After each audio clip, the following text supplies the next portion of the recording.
which as leaders we need to do. Before that, I was Global Director of Learning and Development in the 5th largest bank in the world, which is MUFG Investor Services. I was responsible for 12 countries over the world and 1,400 people. And we just had a merger there. So I was really looking at the organizational transformation. So at an exec level, it was about our values and embedding and role modeling our culture with a really strong focus on people development and engagement, because with values-based leadership and developing and engaging your people, you'll always achieve excellent business results. I'm also a corporate lawyer. I trained and qualified in London in an international law firm, and I was head of legal for a financial institution in Ireland, and I was on the senior management team. So having been a stakeholder is great for those insights. So in really short term, what I do is I use my commercial and business leadership experience to blend with my expertise in organizational culture, engagement, and L&D to really authentically show that leadership and empowering our people sustainably, which is really pivotal for me now and something that we've learned, is just vital for performance, profits, and people. So that's my background. And the last 4 months of the word I would use have been interesting. I'd use interesting, exciting, and empowering, whilst overarching, challenging too. But I think it's just incredible that all the people on this call are instrumental on how we take it forward. So I think you can tell by my energy, I'm truly excited as well. Thank you, Amanda. And thanks for that. Thanks for the great introduction. We'll be hearing obviously lots more from Amanda as the next 45 minutes unfolds. Lydia, do you want to give us an introduction about you, your background, and how we managed to persuade you to come and join us today? Yes, of course. So I'm Lydia Wakefield. I'm the Associate Director of External Partnerships and Scholarships at London Business School. I actually joined, I suppose I'm a little bit of an unusual one. I was one of those that moved roles just before we came into this the strange new situation. So I joined LBS about 2 weeks before we came into lockdown. So from a personal experience, it's been a very interesting way to start in a new role. So my experience of kind of joining those onboarding processes has been a really interesting journey. So look at how we've transformed to digital so quickly and so well. I think that it's perhaps been one of those things that everyone's wanted to do more of for a long time. And then all of a sudden, when you have to do something and it's critical, we can do it really easily. But a little bit more about my background. So I work with corporate partners all over the world. So primarily those who are in HR, L&D, and inclusion and diversity is a big part of what I do, looking at the ways that we can progress professionals throughout their careers. But my background has always been within education, but from the angle, and I'm sort of one of those who has done quite a few different things, a squiggly career, I think they call it. But it's always been, all of my roles have always been, and my common career thread, as I call it, is enabling others to progress either academically or professionally throughout. So from an education perspective, whether in the education sector or working with representative bodies to support the education space. Great, thanks very much. And for those of you that haven't yet looked me up on LinkedIn, I would suggest you do, because I could be here a very long time talking through my career. Currently, though, I'm very fortunate. A bit like Lydia, I moved across to a new role in January, and I'm working with the 4 mobile operators on a shared rural network project. Never has connectivity been so important, I would argue. So it's been a really interesting project, but secondly, a really worthwhile program, which I'm really pleased to be part of it. Prior to that, however, I was with Help for Heroes, the charity that many of you may know. I'm still in contact with them. Obviously, their experience of COVID is very different to the one that I'm currently experiencing with DMSL, as we like to call it. And again, more of that will come out, I'm sure, in the next 45 minutes. The first question that we've been asked to think about is really, what lessons have we learned from the COVID pandemic? And they may either be really positive accelerators for change, because I think one of the things I would say, the one thing that we're certain about is that change is going to be a constant. Anyone that doesn't agree with that perhaps may be in the wrong profession, because I absolutely think we're going to face change. But what have we learned, either in a positive way or perhaps in a more challenging way? and what are we going to take forward? I guess parking COVID in terms of working practices. From my point of view, I think I would argue that what I've learned is to listen. I think living, working in a virtual world, it's really difficult to connect to people. And therefore, I've really honed in on my empathy skills and in particular, my listening skills. And I think that will definitely come with me. I was someone who probably didn't really like virtual platforms. I always thought face-to-face was what I was about, but I've learned I can actually do face-to-face through a virtual medium, which is fantastic. And I've also, I think, seen leaders relook at what home working means. Back in the day, flexible working requests were something that, depending on which organisation you happen to be working for, were treated in a particular way. Today, flexible working requests, I suspect, are going to become the norm, and not just those that are looking after people they care for. And I just suspect that legislation will change to support that at the same time. And I equally think a home, your hub, the head office, the HQ, I don't know what language we will use to describe the offices that we have worked in, but I certainly have seen an appetite to move away from a solid home base, i.e. office base, and to concentrate much more on a remote workforce. So they're probably the three things that I would say that I have watched, listened and learnt in the last few months. Amanda, thoughts from you? Yeah, and they probably echo yours quite a lot, Susan. I think for me, the pivotal one that has come out, there are two: the importance of relationships and building them, and virtual is incredible, but it doesn't replace in person for me. It's a great. I was lucky in MUFG, so I was designed for this. I already worked remotely 2 days a week, and we did, through budget cuts before, we had to do a lot of our leadership programs worldwide like this. So for me, I was already ready for it.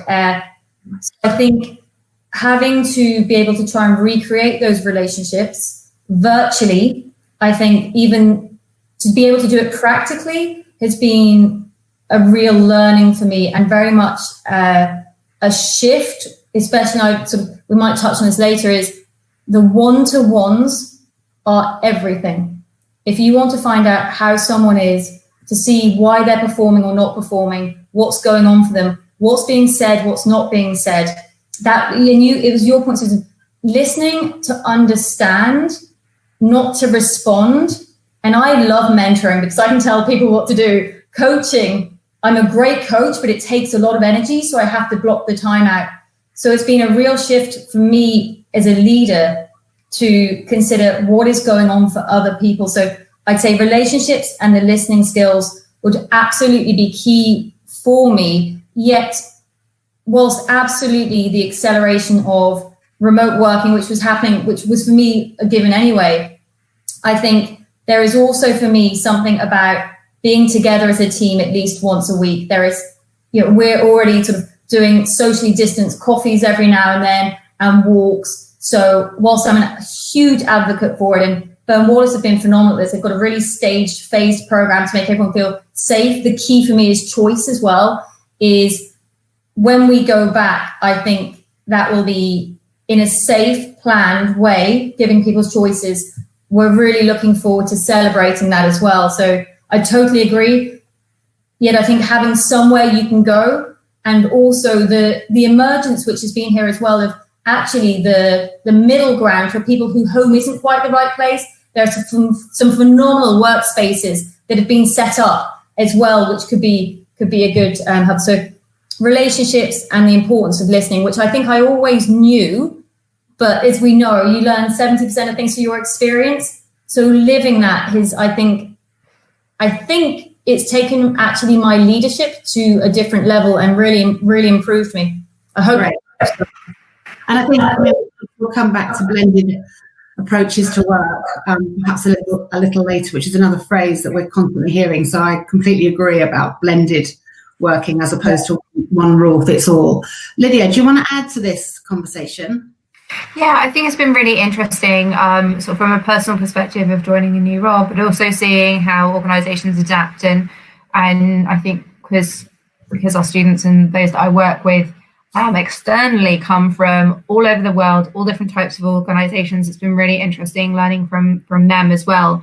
And I think any opportunities where you have the opportunity, either like today, to speak with others outside of your own organization to learn what they're doing, because quite often if we were in person, we may attend networking events or we may have introductions elsewhere, but we have had that less in this environment. So any opportunities like this, I think, are really important. I think one thing that I've really learned is when you really need to, people act fast and we can do things.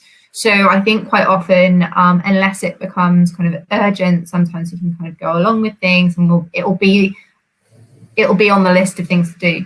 But in this situation, we've not only been able to do things, but we've been able to do things even better perhaps than we've been able to before. So if you took something like networking and being able to meet, expand your networks, we've been able to hold virtual networking at 3 different time points in the day, which has meant that normally when we would run a day like that, we would have a certain number that have the ability to travel to that particular event, but we've been able to do it virtually, which has increased the numbers of people that have been able to participate and engage. So actually, I think there are things out of this pandemic that coming out the other side will continue to be implemented, because actually they can have a wider reach, and it means that you can engage, whether it's wider colleagues through like town halls, or whether that is through different opportunities. I think you can actually reach more people in a way. I know that I'm able to reach multiple offices, for example. When I'm working with an organisation, it doesn't just have to be one office that you're meeting with. You can meet multiple offices at one time, which is fantastic. Cool. And I think one of the topics when we were kind of planning the conversation today was to look a little bit around leadership and changes in leadership, I guess both pre, post and during COVID. And for me, there is certainly a change in the leadership mindset of certainly some of the execs that I coach, and certainly the exec that I'm currently working directly for. And I think one of the things that he would say is that getting feedback in this remote world is much harder than it was in a real situation with your colleagues, because people never know whether to communicate on sessions like this, how to communicate on sessions like that. So we've actually put in place for him some coaching around how to be present, how to show empathy on a virtual platform. And we've done a 360 with him from his colleagues around what does he do well and where could he perhaps improve, that good old stop, start, continue, 360 feedback tool that we'll all know really well. And I have to say, we're really seeing changes. I think the other thing he's realised is that the grapevine isn't quite as communicative as it was. So the sense of reality of what are people really thinking and how are they really feeling, whether they're frontline, i.e. interfacing with customers, whether they're in offices, whether they're working from home, whether they're coping with transport, what are they really thinking and feeling? And our leadership team have also been trained around EQ and how you pick up those signals, because it's so important to do that when you want to keep that engagement going. Lydia, I know it's a topic, particularly given your global kind of role that is close to your heart. Do you want to talk a little bit about your thoughts around this leadership and employee alignment? Yeah, I think the leadership, and I think you've touched on a few things of that kind of like empathy side as well, being very, very important. But the communication throughout all levels, I think, is so, so important. Because particularly if we are at home by ourselves, then sometimes you miss out on some things that may be kind of, as we call them, those water cooler moments where you may overhear something from your colleagues, or if your leaders and employees are in the same office, then you may well overhear those things, or it's easier to do that. So I think it's really important to provide an opportunity to be able to bring that together, even more so, and provide those opportunities for those kind of serendipitous moments, which is it's difficult to craft, but I think it is important that there are multiple channels and opportunities for that communication, especially in a time when quite a lot of people can feel isolated. And we talked a little bit, didn't we, about diversity, and actually we talked a little bit about women in leadership and how COVID may or may not have affected them. Amanda, do you want to expand a little bit about your thoughts on that? Yeah, so it's really interesting because we're going to pause and reflect and recalibrate whilst carrying on with all the other great stuff we're doing. But one thing for me that is absolutely pivotal is we've got an Empowering Women in Leadership program in September. And one other tip, because I love to give you tips, is go out to your providers and ask them if there's anything they can do, because all of mine, with genuineness, have given us so much help and support at a really cost-effective base or a no cost-effective base. So, and if anyone wants any recommendations, please do reach out on LinkedIn. So one of our providers, we typically, again, a great thing that's come out of COVID, and as we all say, you've got to look for them, is we used to get 2 tickets to women in leadership courses. Through COVID, it's now online. So we are doing a program of 10 courses, 6 CPD sessions all around empowering women in leadership. And to build on that, and they're all virtual, it will be for all of our senior execs and some of our senior associates. And to build on that even more, it's about community in all of those channels. So we're setting up Jabber groups, which is our instant messenger service. We're going to have a launch day. We're going to have a virtual event for all of our Burn Wallace senior women, because there is a real risk that women take on more and might, for certain reasons, not be able to go back to the office as soon. And so what we want to do is, we have incredible women all around the world, let alone not just at Burn Wallace, is instead of looking at the negative impact, going, well, actually, what can we do? How can we help each other? And I think the big thing for me as well, and kudos to our managing partner, is involving men in this, because they have a really important part to play. And what our managing partner did with zero prompting, and our firm has 50% female leadership without any programs, let alone now I'm behind the cause as well, is we have 50% female partners. And in the legal industry, actually, it's about 53% of applicants. But where we want, and we have female management team, our former managing partner was female. But why we're focusing on that now, which might seem interesting to people, is we need to make sure that what happened in the last recession didn't happen. And that was typically women didn't go back up the pay scales. Women didn't get into work. We need to keep our top talent, irrespective of if they are male, female, trans. We just want the best people, and we want a diverse group as well. So what we're doing is really building that community and framework so that we can stop any issues before they start. And again, I think that's just a great thing about COVID, in that this is accelerating what we needed to do anyway. So let's use this and build upon it. And I think in terms of, so it's why that one is very important right now, and building that community and that connectedness, because if you've got 3 little ones and you're working at full pelt, plus everything else because you don't know what's happening, it's a lot. It's, and so we need to work out how we can alleviate some of the stress. And in that peer piece, Lydia, there is nothing like reaching out. All of us on this call, between us, we can solve anything. So please do reach out to everyone. It's nothing like we haven't been through before. And then in terms of leadership, I've seen an incredible shift. It's really, again, what needed to be done anyway. The command and control, whilst you need a proportion of that in a crisis situation, because you need direction. But apart from that, it's dead.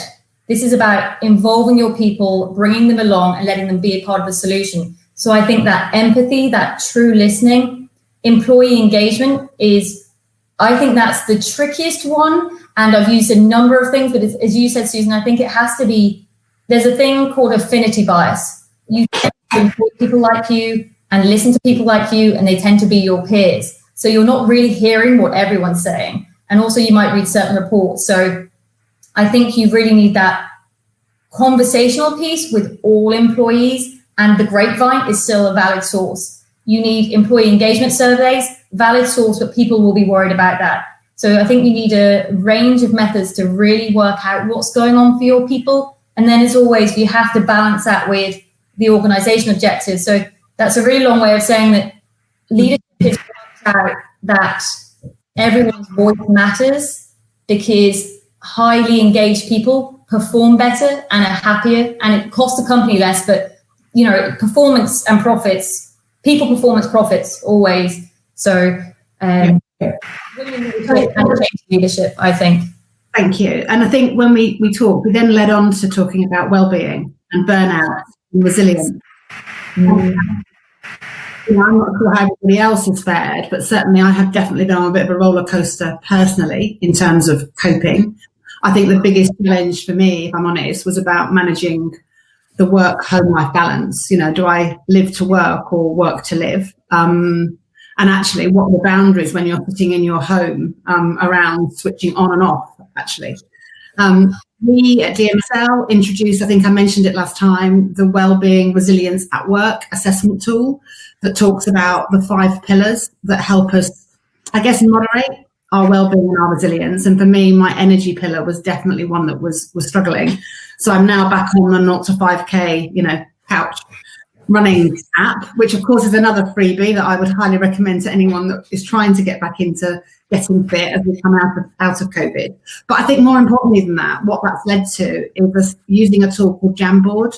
Some of you may know it. It's a post-it note type platform where you can put ideas up anonymously and happily get the team to contribute. And we've just established a kind of wellbeing forum and a wellbeing charter, which talks about boundaries actually between home and work. So signed off by the exec to say, this is how we want to see people balance work and home. It's not a one size fits all, but actually here are some guides that we're going to adopt, including only having 45-minute meetings. That's the maximum meeting that you can now book in with a colleague, to make sure there are breaks from one meeting to another. We're using psychology, I think they're about usually on the hour or on the half hour. So a 15-minute slot means you can actually get up and walk about. And that came from the floor. That came as an idea from one of my colleagues saying, why don't we shorten meetings? To which there was a hallelujah moment. Again, I think I'm going to hand it to Amanda because I know you've done quite a lot of work, and then Lydia, I'll ask you to join the conversation if that's okay. I'll try and be quick because there's so much to say about this, but to echo, I think one of the fantastic pieces there is an idea of utilising your employees to come up with what they want, harnessing it. My big drive at the moment is we need to shift the narrative and focus on the people on this call. We have been working non-stop since February. And exactly that, we have now all put in phenomenal programs and we're still trying our best to do them. If we are honest with ourselves and we reflect on a scale of 1 to 10, how we are being and role modeling, are we attending these? Are we doing them? But more importantly, are we actively taking the opportunity to say, team, I'm going on the mindfulness course now and leading by example. So whilst it is exceptional to have exec approve and sign off on it, they need to be demonstrating this and showing it. So I think if we can take a moment as senior leadership to reflect and go, okay, we're doing this for everyone else, but what are we doing for ourselves? Because it is critically important for our people. We can't be present and show up in our meetings if we're exhausted. You can't pour from an empty cup. And I think as leaders, part of our role on the one-to-ones and different meetings is helping people what's going on for them, their challenges and managing their time. I'm sure that both of you have done this brilliantly for your team, but actually, who do we get to go to? So I think it's time to, Brené Brown would say, look at your post-it note and your board of directors. At any given time, you should be able to know the 6 people you go to, whether it's your mentor, your coach, your new peers on this call, your best friend, because you need that sounding board to go to, and it has to be confidential and a safe space to say, this is happening for me. Because if you don't have that vitality, you can't get to other people. So I think my challenges to the people on this call is you have done an incredible job. You're walking the talk, but are you walking the walk? Because your people need you to be there to do that for them. So and I've seen a shift last week. I've seen now senior leadership and around Ireland and globally, leaders have finally taken that break. And we know that we will come back better, sharper, and make better decisions and perform better.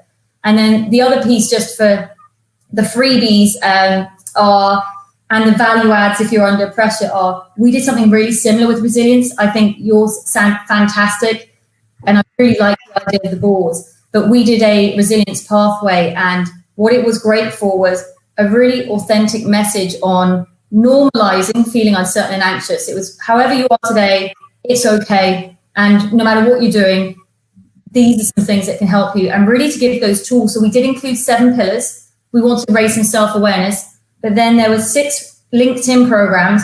that are exceptional for all levels, for exec downwards. We included free audiobooks and podcasts, and we included free articles as well. And although it sounds free, we put it together as an incredible infographic package, and we branded it Bone Wallace. So personalized message, LinkedIn learning courses, 4 audiobooks and articles. The articles I would look at are HBR, Thrive Global, and Forbes. And then what we asked people to do was every time they did one, personalized learning, whatever they need, just to mark on the pillars that you use, Susan. Where are you high and where are you low? Where could you build on? And I think that's one of the great things is I think this time has given people permission and self-reflection. Before, people wouldn't have known, were they high or low on their nutrition, on human connection, on actually growth and really interesting projects. And now, whilst we're going to learn and harness these, to actually go, well, this depletes me, let's do a bit less of that, and this fills me up.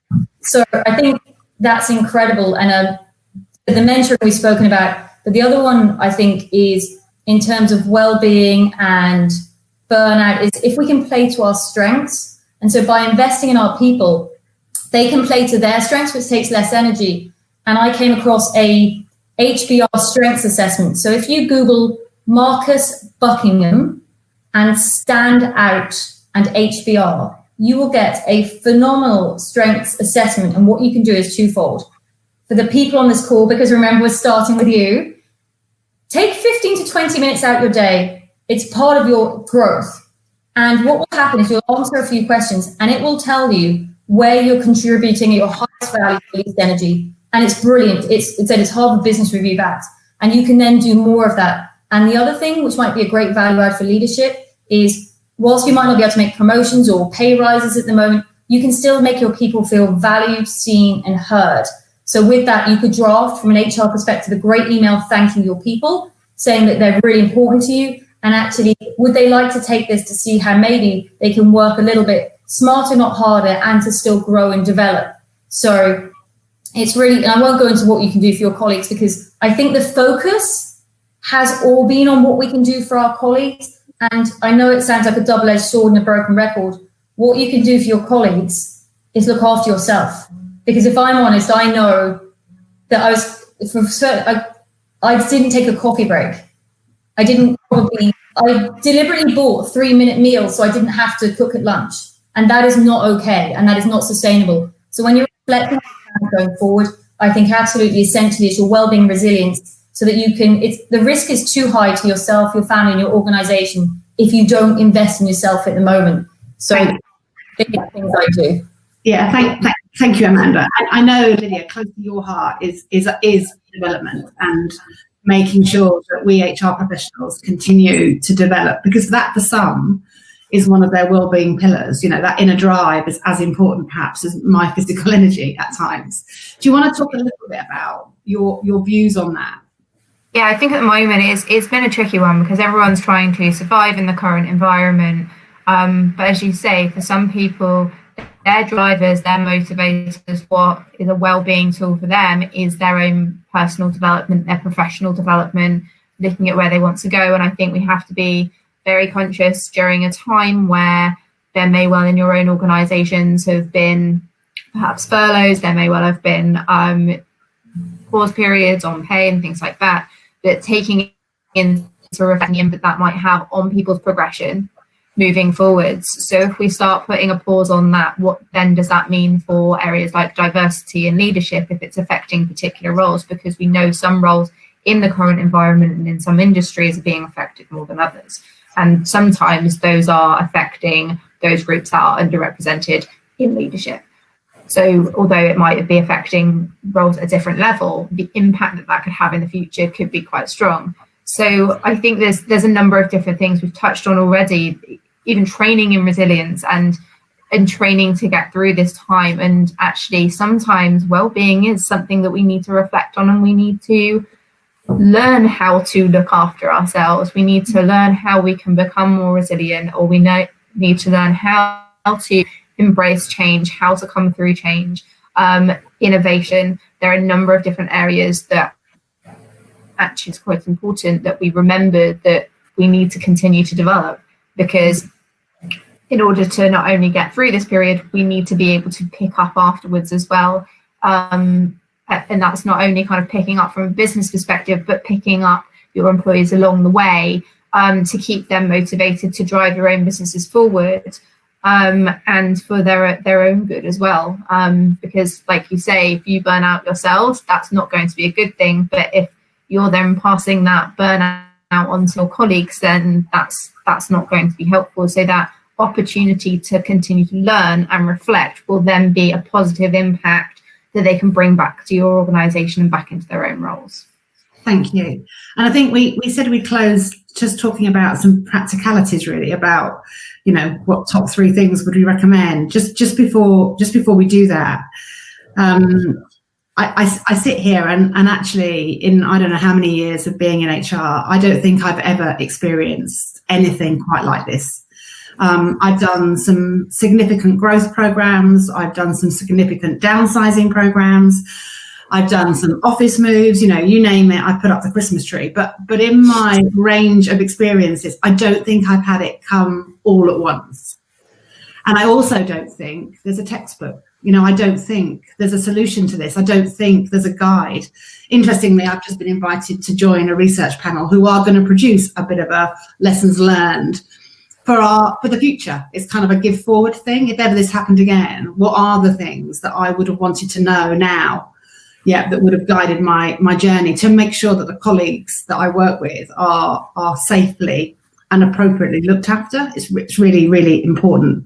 And I think for me, it goes back to values. The first thing I would say is dust off those company values and have a really good look at them and say to yourself, whatever decision you now make for which there's not a textbook, and there probably actually isn't necessarily law yet. I think that's coming, it's running behind us a little bit. But is what you're doing in keeping with those values? It's a real good time, I think, to test them. I think those appraisal conversations for me are going to be so important. Let's not put them off. Even if someone is likely to be at risk of redundancy, let's give them an opportunity to acknowledge their contribution in each of our organisations and consider what their futures might look like. Let's give them the space to have that conversation with somebody who has worked closely alongside them.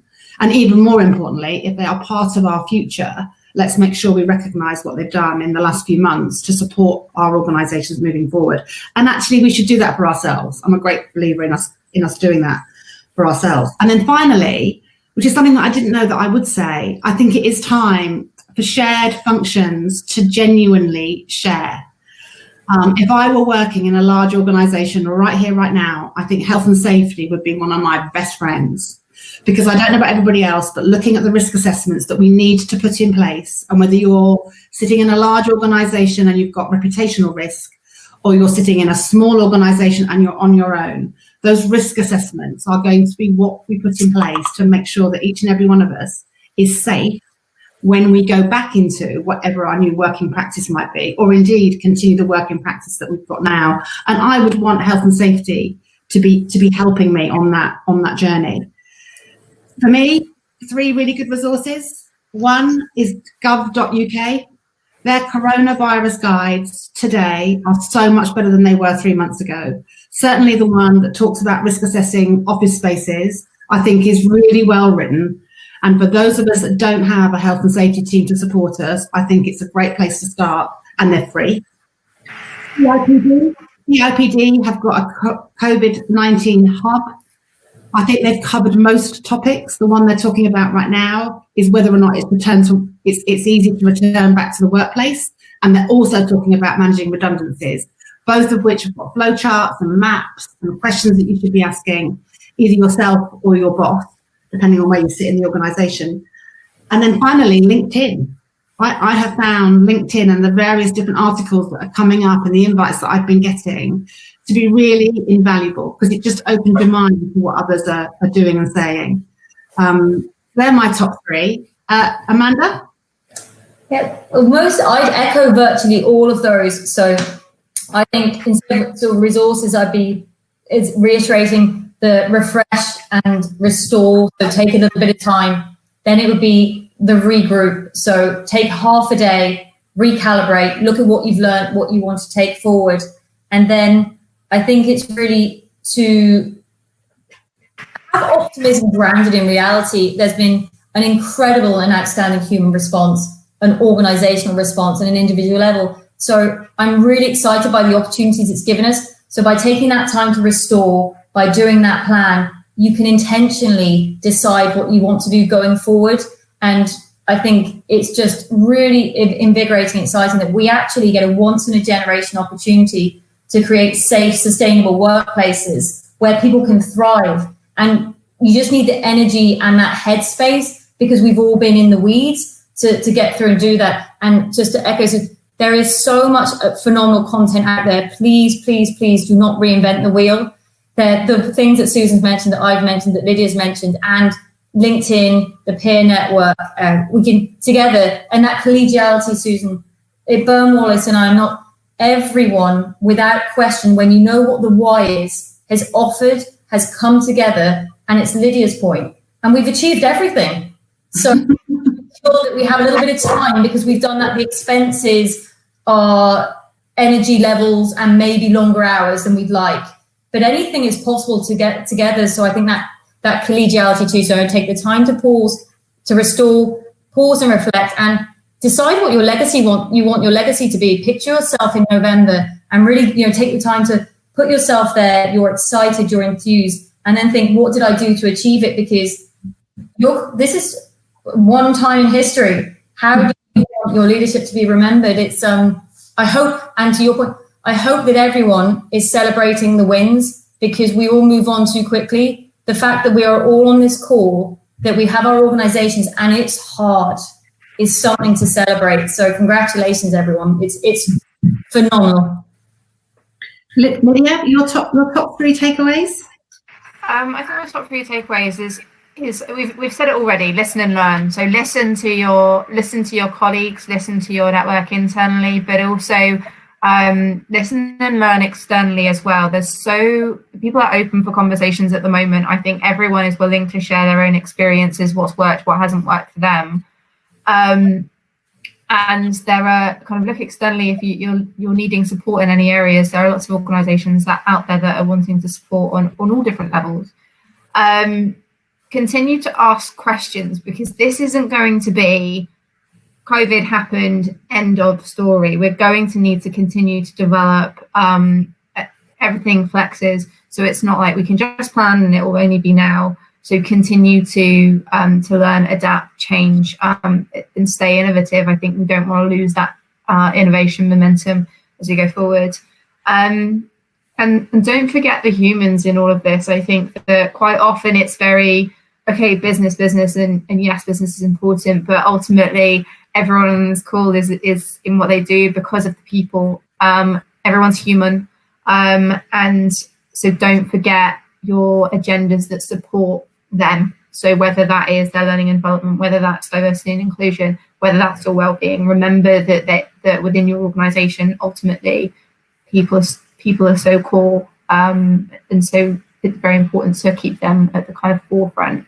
In terms of resources, I know that OES has done a whole series of webinars that are still available on leading through the pandemic, because it's such a difficult landscape to navigate for everyone, and will be moving forward. So if anyone does want to tap into kind of an extra resource on top of those that have already been mentioned, that is there and it is really valuable. Great, thank you. We've had a quick question from the floor, actually, which is around surprise successes that have come from working remotely. I think the surprise success from my point of view is that one or two of the team that I work with, I think, have found a real inner confidence from having the space probably to sit and think in their own time. And I've loved watching the impact that's now having on some of the programs that they're working on. They just seem to have found a new inner confidence, which I think, even if we'd have coached that, I'm not sure it would have come. Amanda, I don't know if you've had any surprise successes that have come from remote working, but that's what makes me go a bit goosebumpy even, actually. You've done that to me as well. So it would be not a surprise, but very similar in that I had a notional PA 3 days a week. She is now our L&D #2, incredible. Like, we were able to harness she does in her spare time. She's doing a master's in something else. My goodness, has she just been an absolute revelation, as has our librarian. And so I think we were really close and a good team before. Now it's that goosebump moment. It's actually something really different, and I am grateful I sometimes find the one-to-ones, it's a lot of time. I really look forward to them, and we always get a new project or idea out of them, and it's allowed me to step back a bit and let them lead. So I thought we were there anyway. I think the surprise is that there's a different level of professional leadership and friendship. Yeah. And great. Lydia, final comment from you. I see we're getting close to 3 o'clock. I just think it's really important to carry on this conversation, and I think everyone, sort of from those I met in networking, those that have been involved in the sessions as well, having that opportunity to continue to share. So everything that's taken away from today, don't just leave today and this bit and think that that's it. Stay in contact with the people that you've met, and continue to learn from each other as we kind of move forward through this change. Lovely. Okay, well, bang on 3 o'clock. Fantastic timekeeping, guys. Thank you to Amanda, thank you to Lydia, and thank you to those that have been listening to this conversation. A really lovely 45 minutes. Thank you. That's been fantastic. Thank you so much, ladies. That was just a wealth of information, really inspiring as always. I'm sure our delegates will be able to take advantage of some of those resources and tips. And thank you so much. And I will speak to all of you soon. Yeah. And see you. Leave the stage.